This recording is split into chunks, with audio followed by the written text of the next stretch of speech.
কোটি কোটি টাকা খরচ করে এই রাস্তা তৈরি করা হয়েছে জনগণের চলার জন্য, কিন্তু দেখেন যে চলার মতো কোনো মানুষ নাই, কারণ এখানে চলার মতো কোনো পরিবেশই নাই। দেখেন রাস্তার ওই সাইডও বদ্ধ, এই সাইডও বদ্ধ, খুবই হৃদয় বিরাগ দৃশ্য আর কি।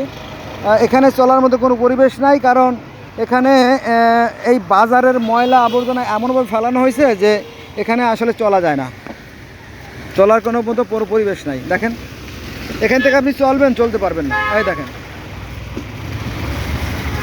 আর এই যে যে পানিটা জলাবদ্ধ হয়ে আছে, ওই পাশে যে পানিটা আছে, এইটা কিন্তু সামান্য একটা নালা করে দিলেই কিন্তু এই পানিটা আস্তে এই ডাইন দিকে যে ঢালু জায়গা দেখছেন না, এই ঢালু গাছ চলে যেতে পারে, কিন্তু এই সামান্য একটু কাজ করার মতো কোনো লোক নাই। কিন্তু এই যে বাচ্চাগুলো দেখছে না, এগুলো সব ভিক্ষুকের বাচ্চা, এই যে ভিক্ষুক এগুলো, হ্যাঁ এরা পেশাগতভাবে ভিক্ষুক। কারণ ভিক্ষুক বলতে এই যে যে কবরস্থানের যে গেট, এই গেটে এখানে অসংখ্য অসংখ্য ভিক্ষুক বসে থাকে, হ্যাঁ নারী পুরুষ। তো ওরা ওই নগদ যা পায় ওইগুলোই খায়। আবার অনেকে আছে অনেক সম্পদশালীর মালিক, এই ভিক্ষা করে, বুঝছেন।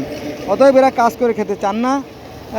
আল্লাহ মুখ দিয়েছেন, আল্লাহ আহার দেবেন, তারা এই মন্ত্রে বিশ্বাসী, এজন্য তারা কাজ করে না, কাজ করার কোনো লোক নাই। অত দেখেন ওই পাশেও পানিবদ্ধ, একজন লোকও চলতেছে না। দেখেন ওখানে এমনভাবে করা হয়েছে যে একজন মানুষ চলার মতো কোনো পরিবেশ নাই। দেখেন আমার কথা বিশ্বাস করেন, আপনারা বাস্তবে দেখেন, example is better then percept. এই দেখেন একটা লোকও চলার মতো পরিবেশ নাই রাস্তায় দুই পাশে, এই দেখেন। অথচ এই রাস্তাগুলো কিন্তু আমরা চলতে পারতাম। এই দেখেন, এই যে সামান্য কোনো এক বান্দা, কোনো এক নেক বান্দা, সম্ভবত মুমিন বান্দা, এইখানে একটুটা পরিষ্কার করে দিয়েছিল, এই যে